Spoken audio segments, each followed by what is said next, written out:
Shalom, family, and shalom to those both in class and online.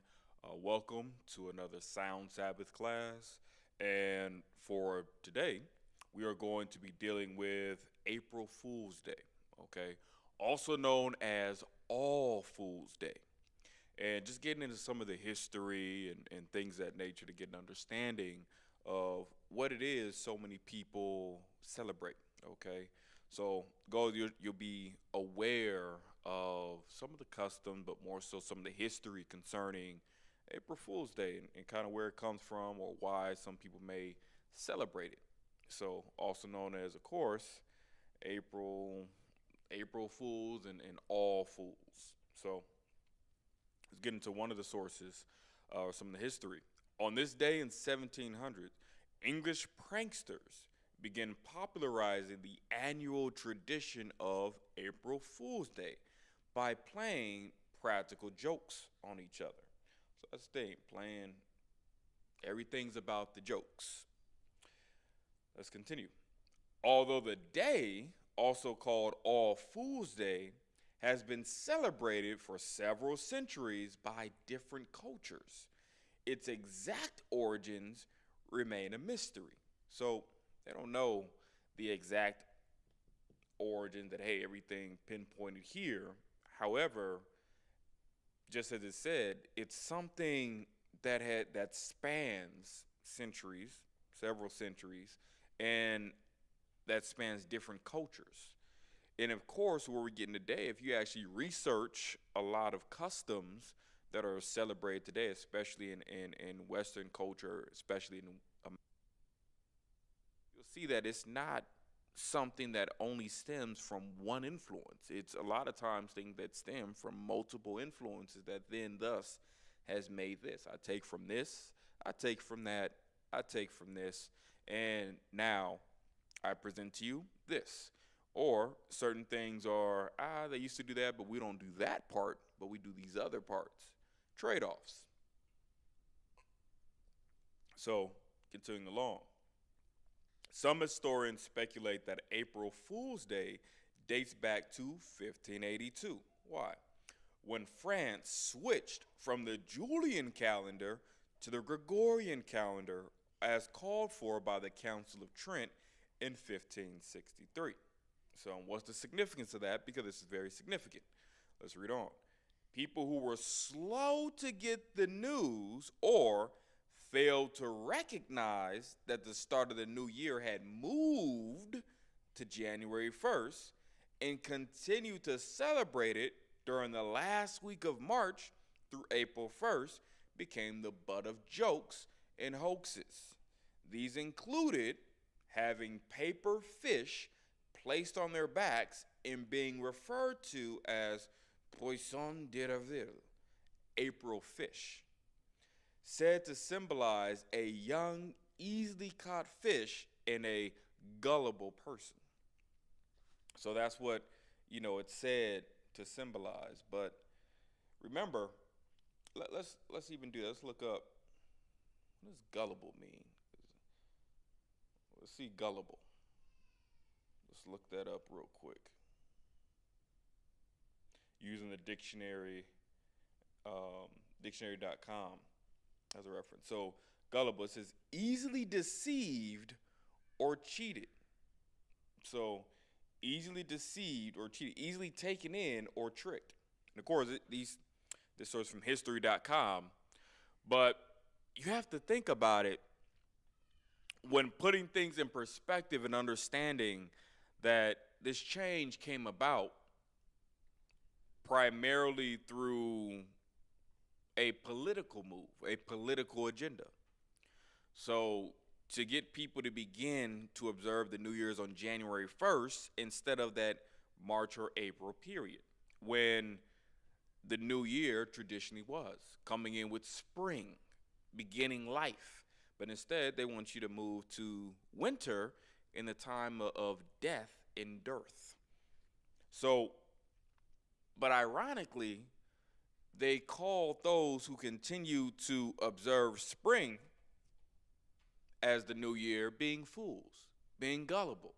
Oh, you still on that old thing. You still old school. You still on the old agenda, that old calendar. You need to get with the new times.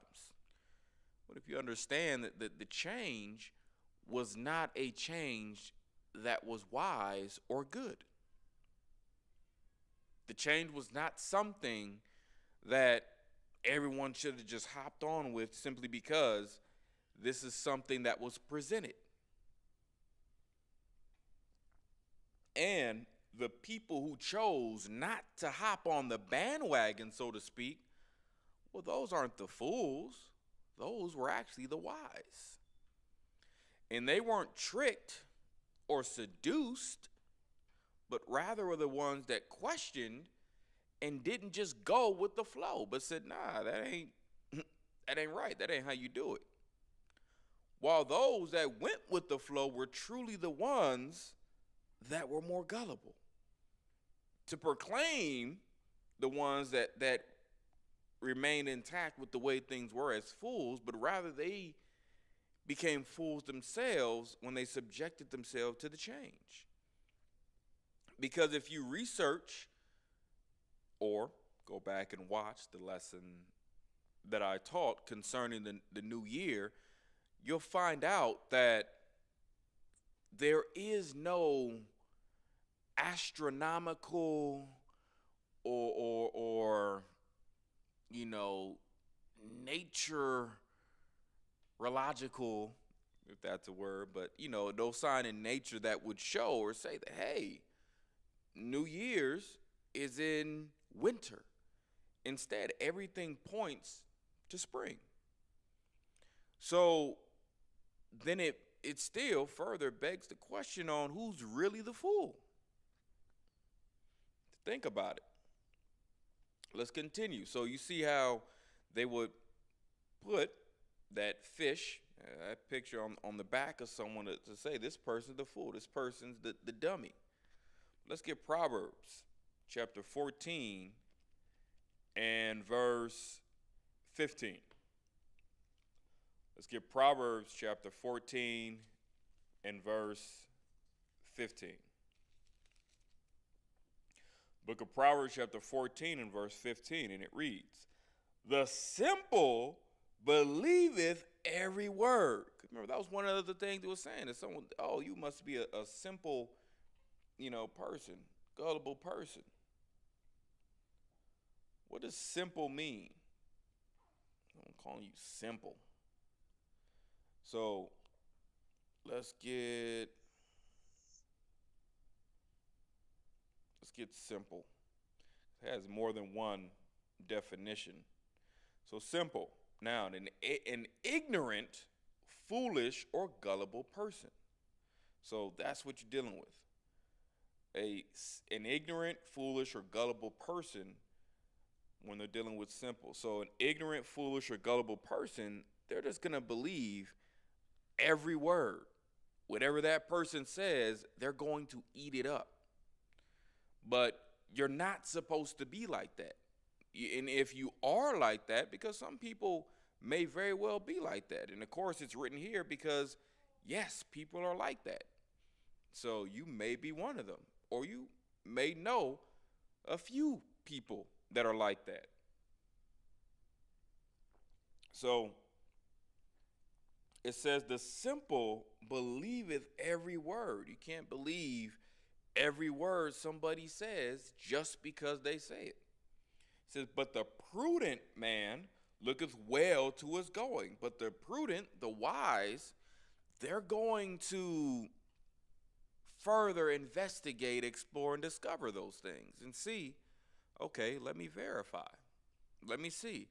And that's not a bad thing. It's not necessarily something, because you have people who will get very offended for fact checking information. So, oh, you don't believe me? I said it. You said it, and it's not necessarily that I don't believe you. I just want to double check. Maybe it's new, maybe it's strange. And you making the habit to double check is okay. That's a good thing. Because sometimes, and sometimes not even all the person, bro, okay, this source did say that. Okay, I can see where you found this information. but then these other sources have conflicting information. And when I looked at both, I found more information leaning to this over that, which caused me to change my answer. Or it's okay, I checked the information and yeah, what you were saying was true. Yeah, that's right. That's solid. You may have that. So, and that's definitely fine. But you want to look well to your going. That's how you get out of a place where no longer a fool. Then they had certain postcards, things that nature with the fish. So things that they would have the April fish and make fun of people for. Let's get Romans chapter 16. Let's get verse 17 through 18. So again, the book of Romans chapter 16. Let's get verse 17 through 18.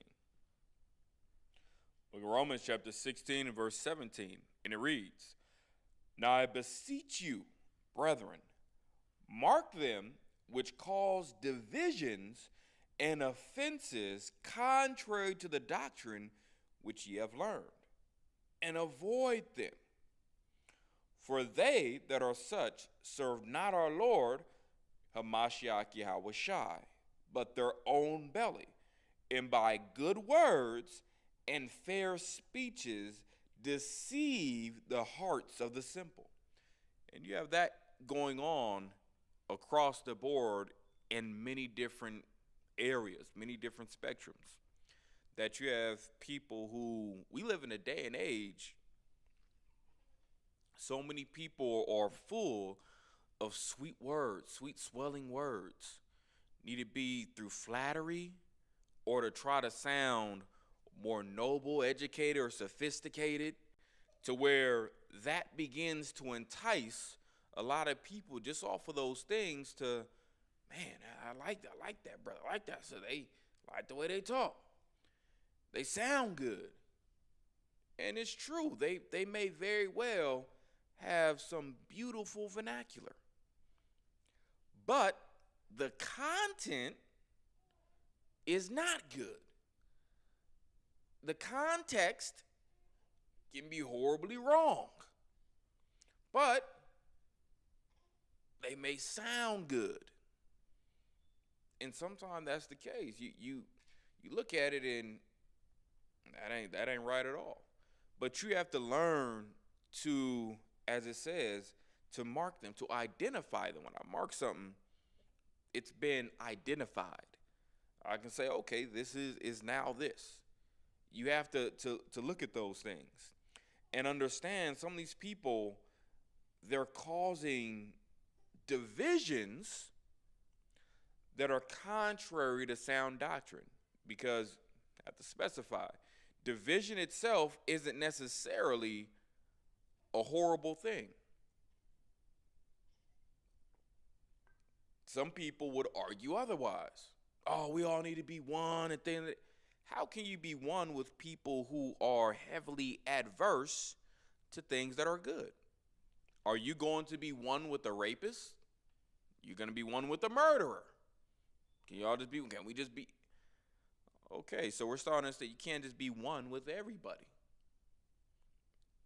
Maybe those are extreme. Okay. You're trying to be one with someone who is a habitual liar.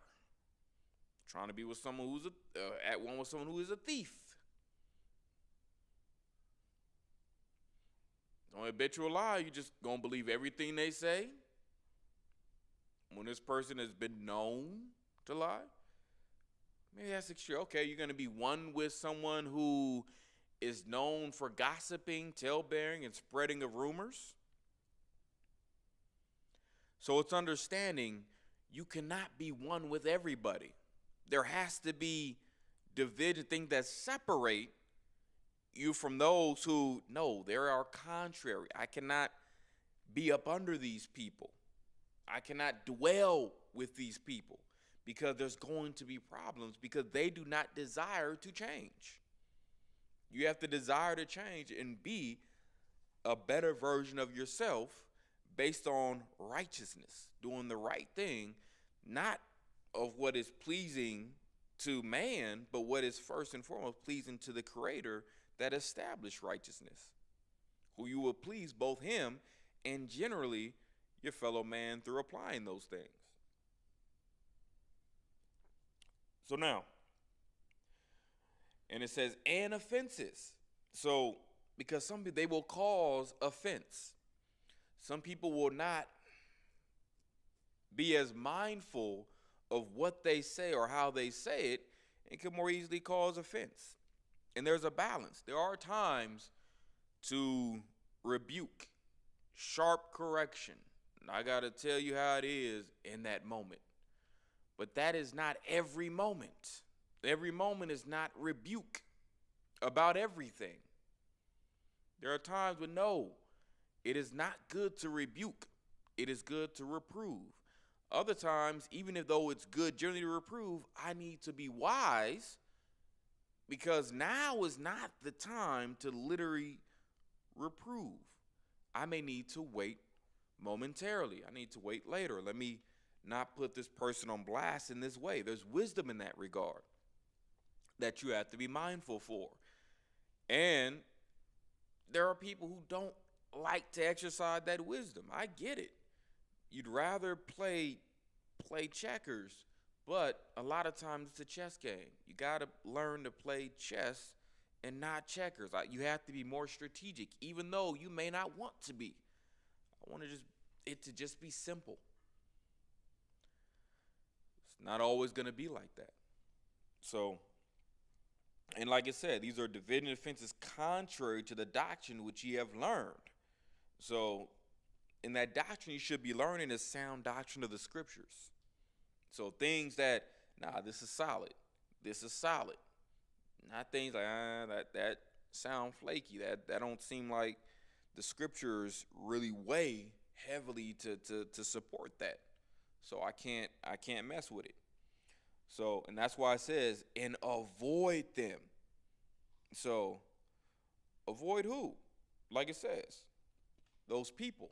Mark them, those that move that way, and avoid them. So, I don't really too much deal with that brother or that sister because of how they move. Identify them, avoid them. Why? Because one or two things can generally happen. As it says in 18. It says, for they that are such that serve not our Lord. They're not serving Hamashiach Yahweh Shah or the Most High God, Yahweh. They're not serving him. They're not. They're moving contrary to him. That's what you have to understand. Even though through all their fair speech, you have so many influencers. We're in the golden age where so many people are or are trying to put themselves in a place to be an influencer. But yet their influence is not righteous. So many people you want to listen to and go to advice on so many, because now so many are focused on relationships. So many people are focused on marriage and couples counseling and how women should be and how men should be. But the problem is how many of these people are filtering things through how God says they should be. Little to none. Well, very little, I should say. Compared to the mass majority out there, it's little to none.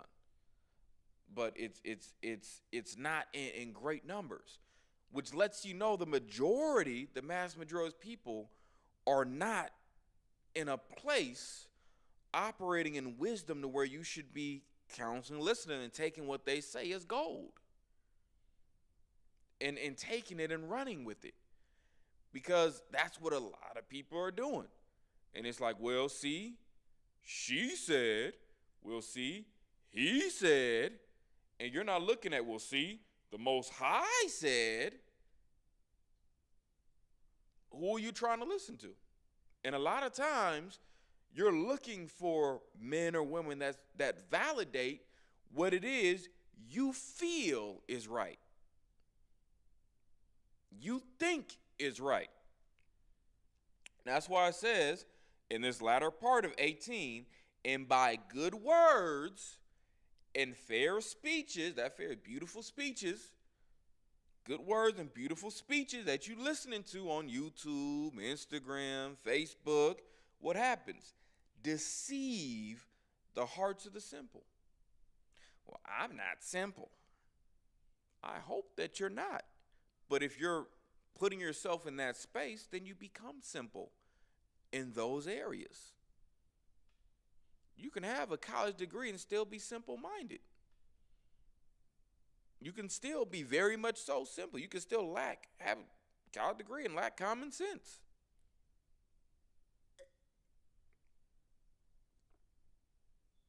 That happens. As some say, hey, common sense isn't all too common. And it happens. But it's learning how you have to be. I can't be that way. I have to change and be this way. I can't just listen to everybody. I can't just listen to, this brother, this sister, whatever else it is. Because you see time and time again, eventually over some time, it may not be today, tomorrow, next week, next month, maybe next year, nowadays, a year later or a few years down the road, something happens and you find out that a lot of time these people listen to very much so hypocritical. Or were just liars, talking the talk but wasn't walking the walk, and a variety and slew of other things, or severely lack moral principles or civil principles. You see that often. And whether they get caught up in some scandal or they spouse come out, their kids come out, and spouse and kids come out, so it's on news somewhere. Like, man. And it's because it requires more than just a fair speech to truly be a leader in that, because these are people that everyone trying to be a leader, not understanding the leadership. It starts with your application, not just me trying to say things to sound good and attract millions of followers. So it starts with the application in my own life and me living an example. Let's get Proverbs 10:23. Let's get the book of Proverbs, chapter 10, and let's read verse 23.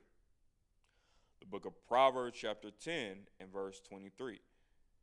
And it reads, "It is a sport to a fool to do mischief, but a man of understanding hath wisdom." It's a sport to a fool to do mischief. What does it mean, a sport? I mean, they just playing around, having fun. Playing around, having fun. As someone who's simple-minded, hey, them to do some of the nonsense, foolishness, hey, it's just, they just playing around, having fun. It's beautiful for them. However, when it says, but a man of understanding hath wisdom, understanding that, okay, the things you may try to, because even April Fool's Day and other such things, the things you may focus on to be enjoyable for you can be painful or cause suffering to someone else.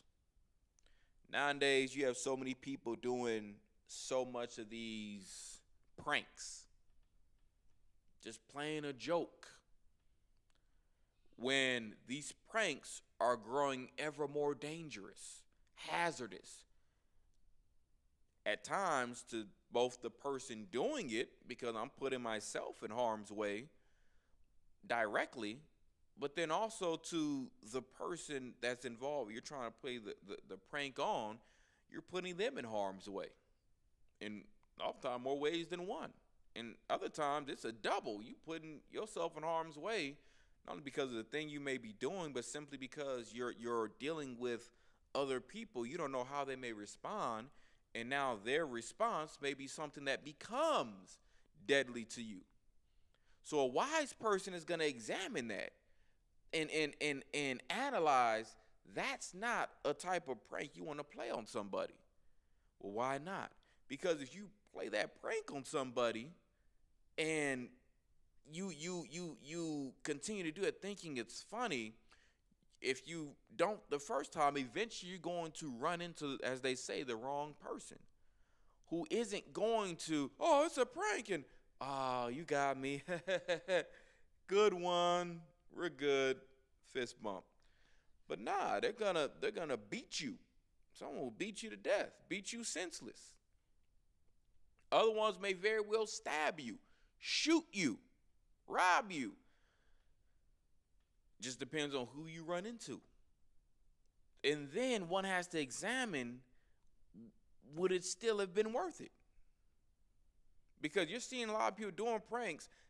You're only seeing a fraction of those from who decide to post it, or it just so happened to be live, that when things went awry and went bad. All nowadays they focus on, but it got 1 million views though. It got 500,000 views though. From people who couldn't give a darn what happened to you of consequence through the result. How many people really gonna show up if you get hospitalized? You gonna have 500,000 people show up? Heck, 100,000, 50,000, 500. You'd be blessed if you have 5. For real. Because now it just becomes a part, now you're just part of their entertainment. They will laugh whether things go good or bad. They'll be happy whether or not you're successful or unsuccessful. That's how things are going. It's like, hey, it's a joke either way for them. Whether you do that challenge and you succeed on it, hey, people watch. If you fail, people still gonna watch. And nowadays, people watch more if you fail. Hey, you thought he was gonna do that. She thought she was gonna do that. They like now when it go wrong. So it's not worth, a wise person gonna say, it's not worth me injuring myself or probably someone else just to make someone else's life. You're being the butt of their jokes at all your expense. It's not worth it. It's not worth it. Or you're in a situation where later on, because of these things now, we live in the golden age of social media. It could very well, because these things get many views, it could very well interfere with your level of employment. Because that may not be the type of person that they want at their establishment. Oh, you the person that does this to elderly people? Nah, that's not what we want here. Oh, you the kind of man, you do this to women? Nah, we don't want you here. Oh, you the type of sister doing this to men? Nah, we don't want you here. We don't want that energy. Even though they themselves may watch it and laugh, but nah, we don't want that here. Yeah, out there, that's one thing. But nah, not here. Not here. Yeah, it's funny, but nah, we don't want to work with that now. We can't take that. We can't take that chance. Why?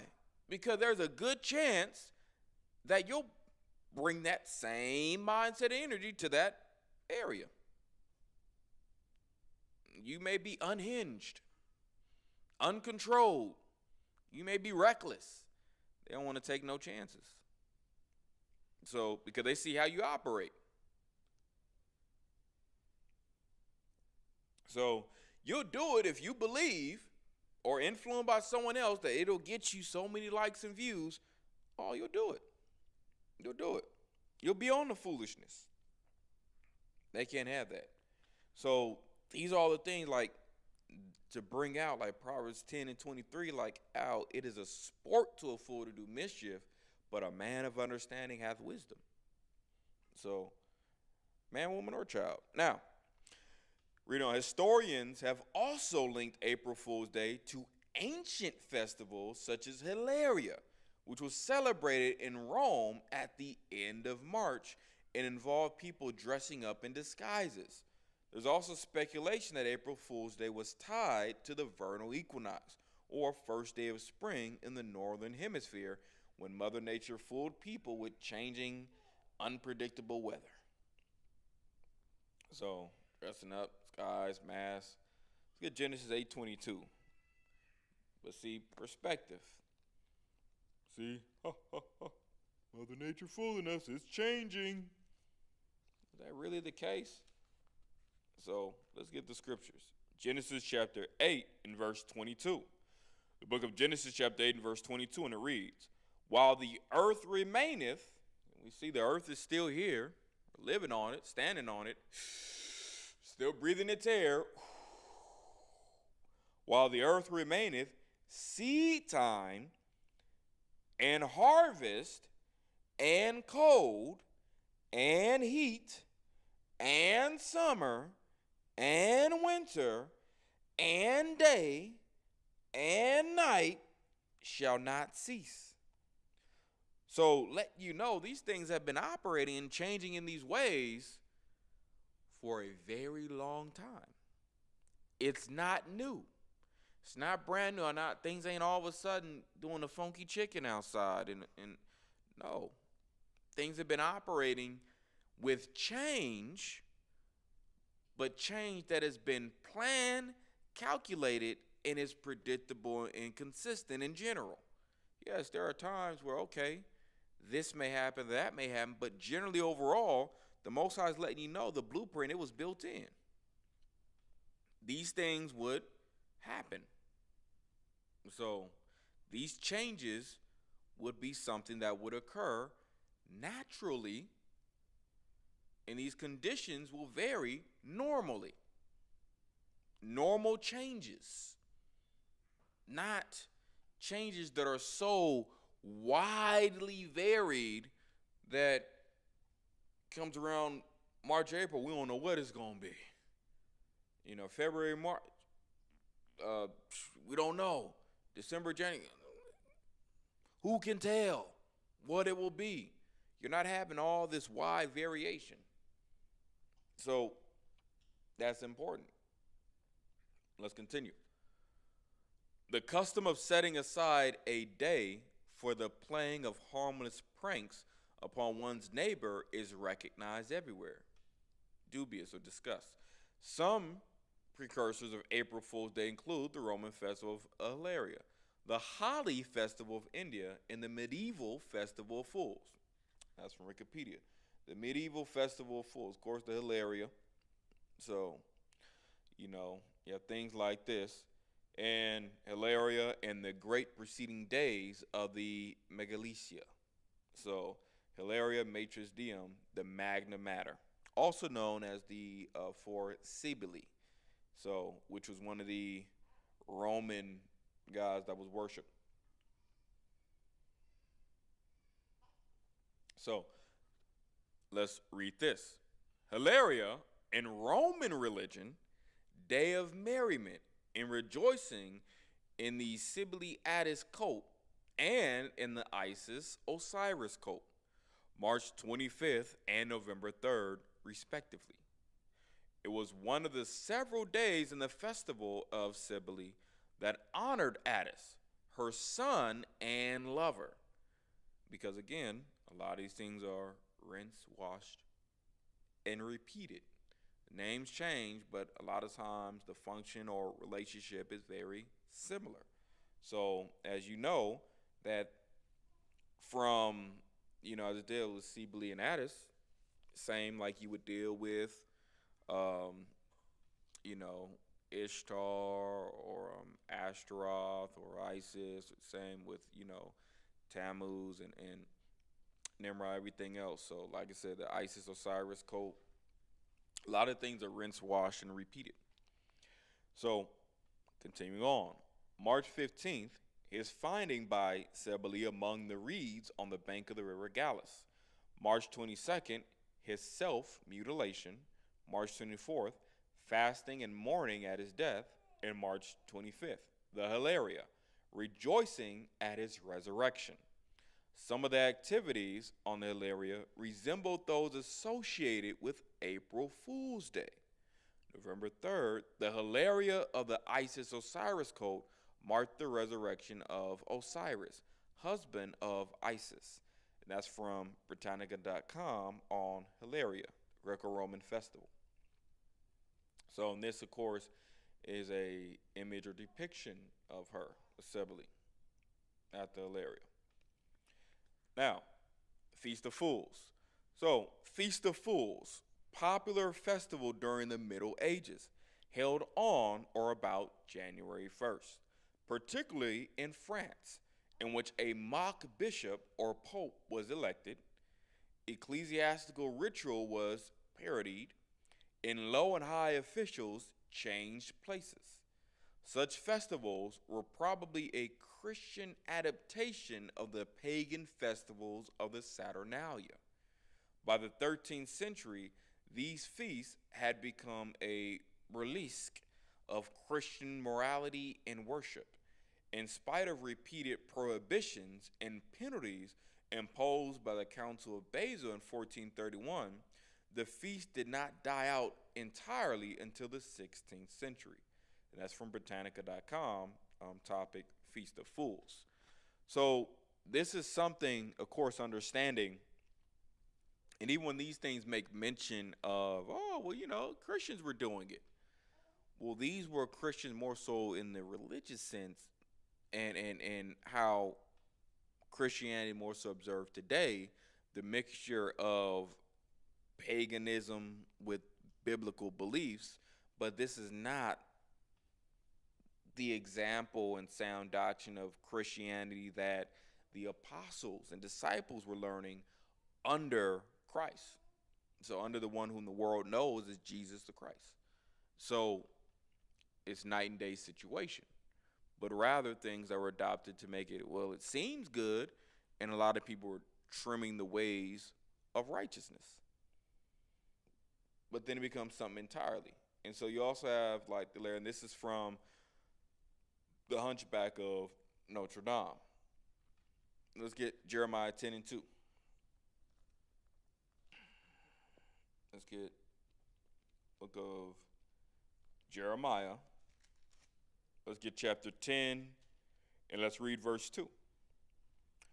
Look at Jeremiah chapter 10 and verse 2, and it reads, "Thus saith the Lord, learn not the way of the heathen, and be not dismayed at the signs of heaven, for the heathen are dismayed at them."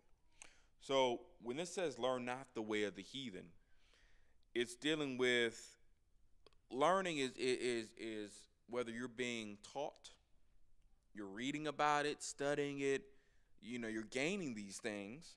And it says, the way being the path or direction, the heathen being the other nations, Gentiles. Why reference as heathen by the Most High God? Because their practices are things that the Most High God does not condone. He condemns that, no, don't do those things. No, I have a problem with that. I don't want you doing that.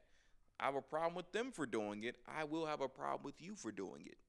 So that's not how I want you to move. That's not what I want you to apply. But it's understanding the ways that are contrary to righteousness and the things that he says is right to do. So if it's contrary to what he's saying, then that's a problem. But now if it's things that are coinciding of what he said, that yeah, that's good, then that's solid. You can rock with that. Doesn't mean everything that they do are 100% bad. No. These are the bad things. But yeah, some of those things, others have varying levels of good that they apply. That's why the Most High God gave certain nations, hey, yeah, you can mess with them. Oh, but them, I leave them alone. Nah, leave them alone. But them, yeah, they all right. Yeah, they all right with me too. Oh, yeah, they're one of the better ones. Because other ones had different levels of righteousness that they would apply. And the Most High guided us accordingly so that we wouldn't be influenced by, some of those bad things. He said, still be careful. No different than a parent with their child today. Like, all right, yeah, them friends, yeah, them all right. But, all right, them, that's see, yeah, I like how that sister, that brother, yeah, that's good. Yeah, kick it with them. Them over there, nah, leave them alone. Nah, yeah, don't hang out with them. Yeah, I see how they is. Because you see. So now let's get Proverbs 15 and 13. Let's get the book of Proverbs, chapter 15, and let's read verse 13. Book of Proverbs, chapter 15, and verse 13, and it reads, A merry heart maketh a cheerful countenance, but by sorrow of the heart the spirit is broken. So, is it a problem just to generally be merry or generally be happy? No, no. So, because it lets you know a merry heart, meaning merry being happy, heart being your mind. A happy mind, it's going to make a cheerful countenance. Your appearance, you're going to appear, how you look, is going to be happier. People will be able to tell you you're resonating. Excuse me. You're resonating with a positive spirit that people can see and feel. That's why it says, but by sorrow of the heart, the spirit is broken. Too much sorrow is going to break your spirit. Your mind ain't going to be all right. You're going to be, all right, how's it going? Hey, yeah, straight. They can tell you look different, carry yourself different. Your whole just, all right, yeah, all right, let's get this. Ecclesiastes 10:19. Everything about you is just down, depressed, sad. And you just feel the difference. You hear the difference. So you want times to be able to have enjoyment. So don't think the scriptures are against the enjoyment. No. It's not against enjoyment and merrymaking. But even that has to be done in wisdom. It can't be merrymaking that causes the hurt, pain, suffering, or sorrow of someone else. So that's what happens too. People that be reckless, they'll as long as it makes me laugh, long as I'm happy, or I can make a couple other people happy. But yeah, now you got this person don't even want to come around, don't even want to talk to y'all. Man, what's wrong, man? Just lighten up. And not everyone has the same joy in everything. So it ain't.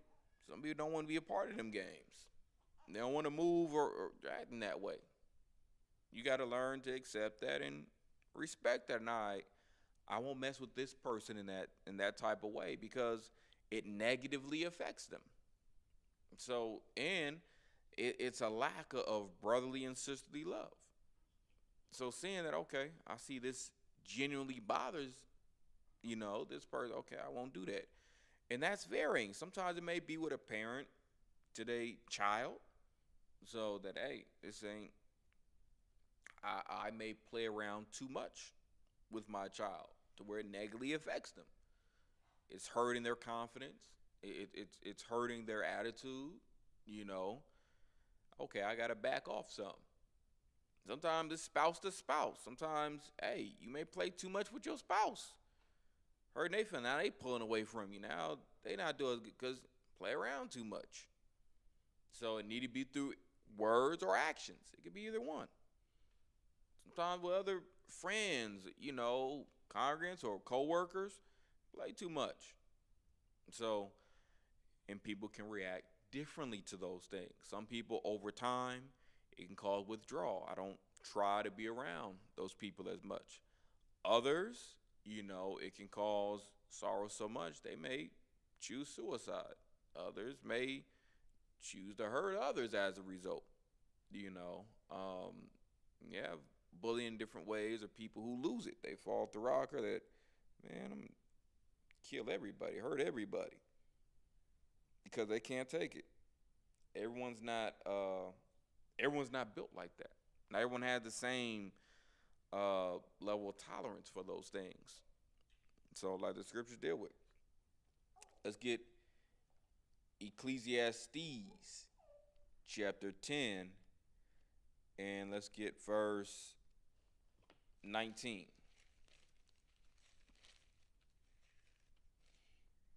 Let's get Ecclesiastes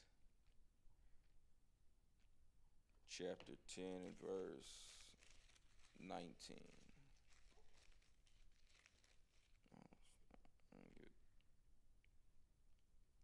Book of Ecclesiastes.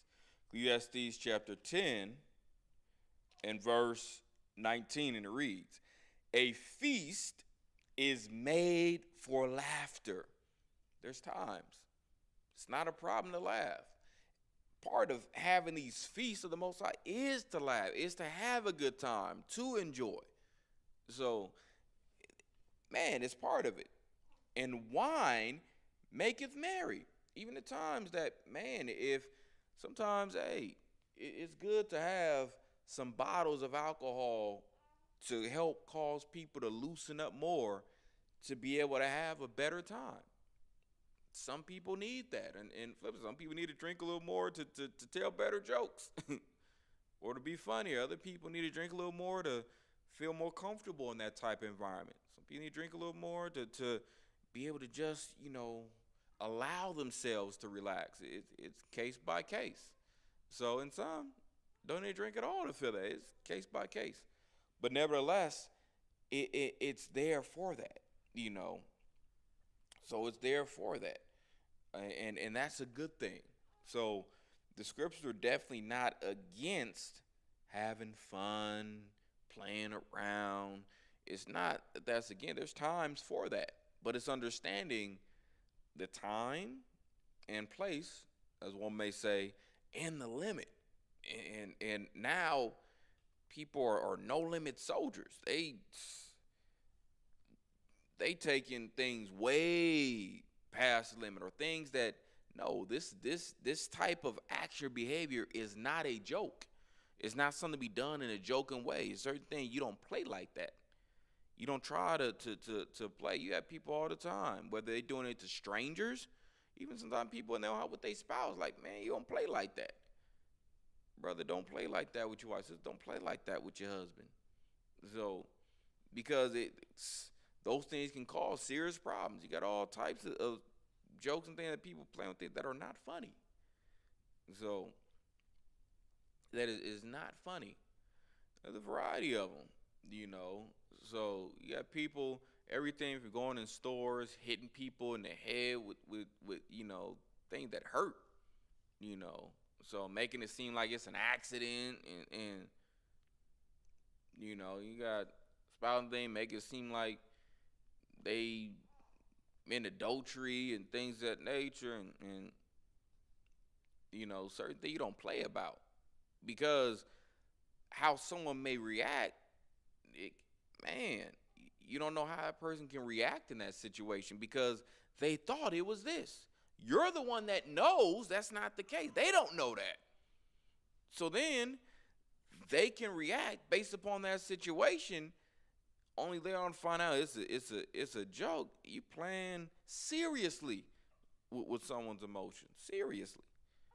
So don't do that. You have to learn that, that ain't it. Not certain people aren't the ones to play with in that regard at all. So, at all.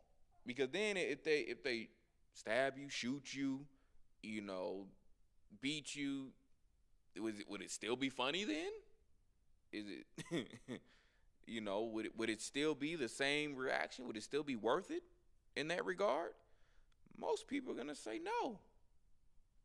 You have a select few, they crazy or dumb enough to say, well, yeah, I was cost me a lung, but best joke I had for a while. All right. So let's get more just way of a fool. So we'll get a little bit of this. The way of a fool. Strong's Concordant definition of fool. Okay. There's two. From 5 to a call, that is to be silly. Do, make, play or turn into the fool. So you have Nabal. So stupid, wicked. So vile person. That's what we had before. Like you may remember Abigail and Nabal. So dealing with, even that's why boy, as his name is, so is he. And he's a wicked individual, vile person. You got to think, dang, who would name their kid that? Who would name? Like, man, but hey, different people, they say different stuff, because that's where I be at. Even that's where, I mean, perfect example. Now it's horrible name, but well, perspective. But Benjamin's name, had, hey, father had to change it, because mom was about to say, oh, nah, I can't name my son that. She named son of my sorrow. He said, nah, that ain't gonna do. That ain't gonna work. I don't need him traumatized with that. And your mama named son of sorrow because she died giving birth to you and took her out. Yeah, I get it. It's true, but that she was sorrowful, gave birth, 'cause she died. But now I want that to be the name and thing that stick. So I'll slightly tweak it, and change it so it has a better meaning than that. So, but then some, just like some people, hey, feel different, they kid, give them different names. So now, let's use dictionary.com, get more on fool. Definition of fool: a silly or stupid person, a person who lacks judgment or sense. Now you got to think, do you want to be associated or known as someone who lacks judgment or sense? I know I don't. I wouldn't want that legacy for me or anyone that I choose to associate myself with, especially closely, family or friends or otherwise. So, because then you start to be looked at that way. You always hanging around people that ain't got no sense, people that always lack judgment. Then how are they going to begin to perceive you similarly? So over time, because they say, what is it? Birds of a feather flock together. So it's what's causing all to click. Two, it says a professional jester. I'm a professional at being foolish, playing around. It says formerly kept by a person of royal or noble rank for amusement. The court fool. The job just make a fool of yourself for amusement. So, and people say, okay, what about, like I says, what about a comedian? There's a balance, and some comedians have a way of finding that balance and being known, for being funny, but also being known for being very wise too, or being smart. There's some that do that. If even there's some that have perfected doing it even in they stand up. They don't always be as foolish when they stand. They more well, you have some, I wouldn't say more, but you have some that have found ways to tell you the truth or speak on matters of enlightenment, but I'm telling it in a joking way. I'm telling you the truth in a joking way. Some of you may know some of those names, those individuals who, they come to mind who do that. They tell you the truth, but they can still turn the truth into a joke. All right, yeah, make that work. That's beautiful, beautiful to be able to learn that skill and become talented in it, because it's a skill and there's a talent to it. To be able to find truth, make jokes according to it, and still tell people the truth and be funny. Beautiful. Tip my hat off to you. Excellent. Rather than just being, as others who they just choose to say the dumbest stuff or do the dumbest stuff and hoping to be funny. There's a difference. So, and you have to find, that balance between it. And there's others who, on stage I tell the jokes, but then off I know how to still engage in the serious conversations or carry myself in a different, or speak on certain things. Some may be more political. Some may be more may advocate for certain rights on certain things. They say, all right, yeah, they take interest in that. That's good, So, and you see more of that other side of them. Okay, that there's more to them than just cracking jokes. You see, and that's good. That's good as well. But you just don't want to be the person that you only in you live in that realm. You don't just visit, you live. You only about the jokes, and everything got to be a joke with you on camera, off camera. Everything is the ha ha and he. You don't want to be that person. So, but the mother first do, I mentioned, yeah, them the ones. If you choose to be in community, you want to be one of them. You want to be like one of them. So I can make jokes on the truth and tell you the truth, tell you some knowledge and give it to you in a joking form. Or yeah, on stage I crack the joke, but then off I can still, deal with some of these other pertinent issues going on and speak with some wisdom. You want to be like that if that's a realm that you're interested in going in. That's the way to do it in a way that seriously deal most like, hey, rock with that. That's a good representation and wisdom. So now, let's continue. So it also deals with a person who has been tricked or deceived into appearing or acting silly or stupid to make a fool of someone. So, and that's the one no one usually want to be there, and that's the one that's embarrassing. So when this person made a fool out of me, all right, and you have to even that gauge certain people. Certain people, they won't necessarily be as offended if that you got them with a job. All right, yeah, all right, but I'm gonna get you next time. Some people be like that. Other people, it's like, nah, all right, now we got a problem. You done stepped on some toes. They don't find that funny. You got to be able to understand the difference between who you dealing with. All right, I can joke with this brother, this is that way, but this brother, I can't joke with that way. It's a problem. Now I know. I'll be aware. So, or you start reading people. You start seeing, okay, I can see how this person gravitates to these things. I could probably rock with them this way. I see how this person, they ain't gravitating. I'm not going to push the issue. So then you have for an ardent enthusiast who cannot resist an opportunity to indulge in enthusiasm. So usually preceded by a person by a present participle. He's just a dancing fool. You have a weak-minded or idiotic person. So you don't want to be like that. You don't want to be weak-minded or idiotic. So a person lacking in judgment or prudence. You don't want to be that either. So let's see. Oh, this is another one. A harmlessly deranged person or one lacking in common powers of understanding. So one with a marked propensity or fondness for something. So like dancing fools or a fool for candy. You don't want to be like that either.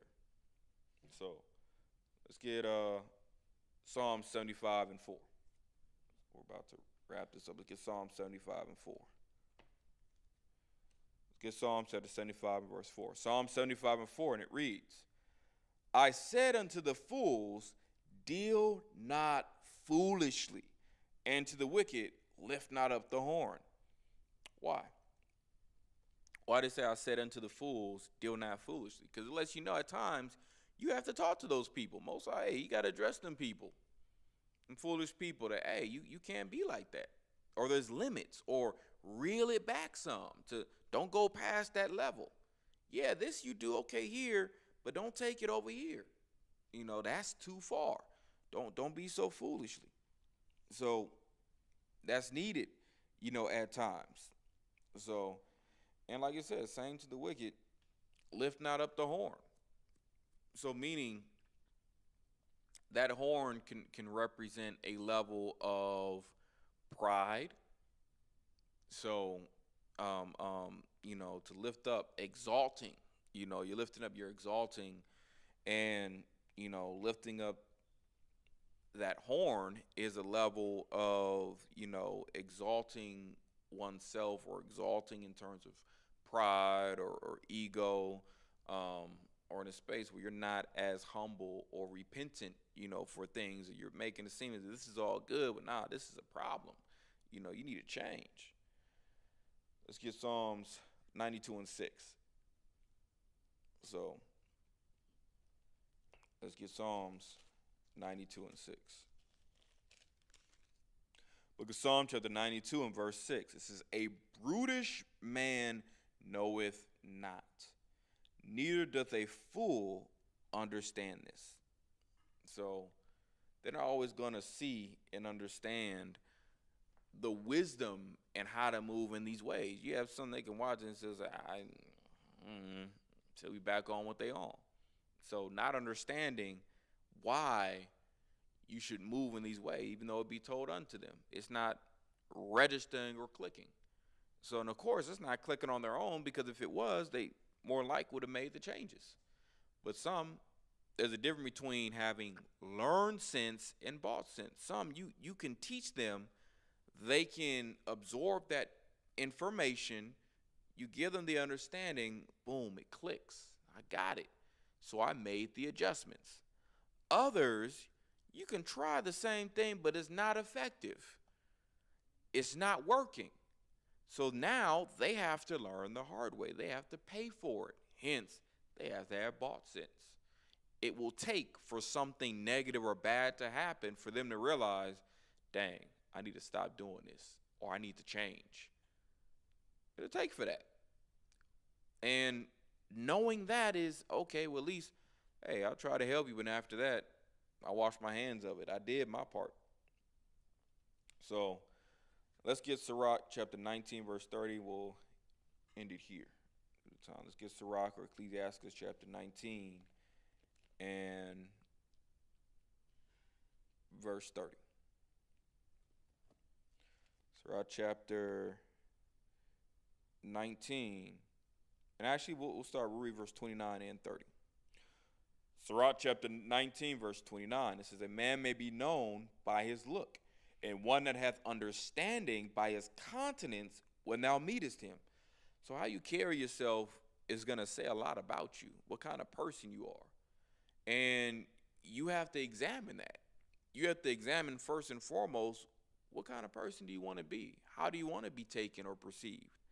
And then are you moving accordingly? Are you moving in that way? Are you carrying yourself in there? Are you dressing in that way? So it has to match. So otherwise, people going to be confused, or they going to be with a, hey, look like a duck, talk like a duck, so I treat you like a duck. Now I'm telling you, he want to be a cat. So, but don't act or look like, behave like a cat. So it's different. And then it says 30, and it lets you also know too, there is a level of, even before someone gets to know you more intricately, there is a level of perception based upon how you look and carry yourself. No different than ways that are blatantly obvious. Like you see someone dressed in a certain uniform, and you're going to attach them to a certain lifestyle or occupation or job based upon the uniform that they're wearing. Based upon this, oh, I thought you were a postal worker. I thought you was the postman, the mailman or mailwoman, because you had this on. Oh, I'll say just, it looked like, I thought you, based upon your attire, were a police officer or correctional officer based upon what I saw. So those are things that are not, well, see, you can't just assume that there's no, even the scriptures give you wisdom, if at all possible, guess right at your neighbor. Try to figure out where that person may be and get a gauge. But yes, you want to learn but try not to just be oblivious, you know. It's not like a situation, well, I just can't make any assumption or guess because I may, no, you want to, it's no different. You see someone coming down the street, look like they got a knife, you want to be able to assess, look like they may got a knife, let me cross over the other side. And then if you get closer and find out, oh, it was just a cell phone, well, now I know it's a cell phone, but I have to take it for, look like a knife. So I have to deal with it according to what it is until I have more information. That's wise. So that's wise. Only a fool would say, all right, well, let me get real up close, and then I'll know for sure it's a knife. So you mess around and get stabbed. It's like, well, I couldn't just guess. It wouldn't have been right. So, no, it would have been right. So to do your best to guess, and then move accordingly. And then when you get more information, adapt and make the change. So, wisdom. Verse 30, it says, a man's attire, how you dress, and excessive laughter. Everything a joke. And gait, your walk, show what he is. It shows just generally what kind of person am I dealing with. It's a good way to sum you up and get a good gauge of you. Shows how this person is, how they operate. That's wisdom. You need that. So you need that. And that's something you want to keep in mind in terms of how you choose to carry yourself and whether or not you're going to be the fool or be made out to be one or perceived to be one by others.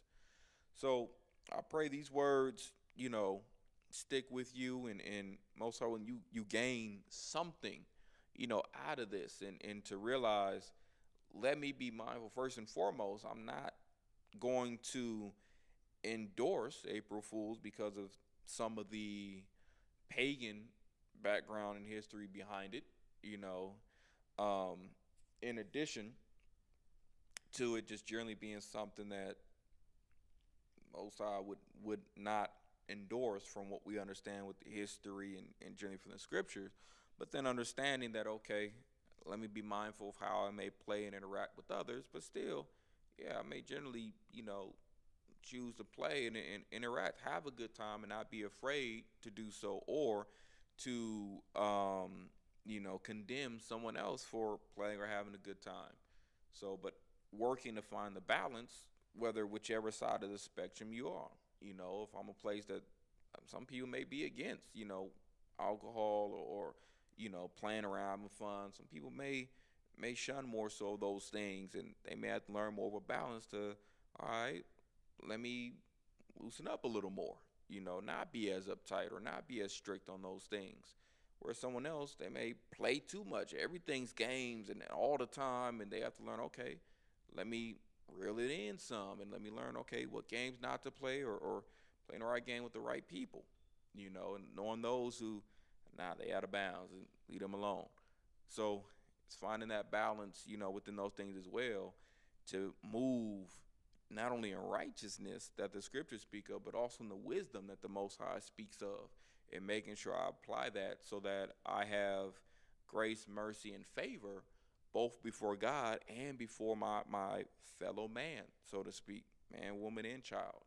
So Most High willing, you learn from that, gain from that, and those words resonate within your spirit, and you carry that with you. And you can, choose to like, share, subscribe, and with that, I believe I'll say shalom. So.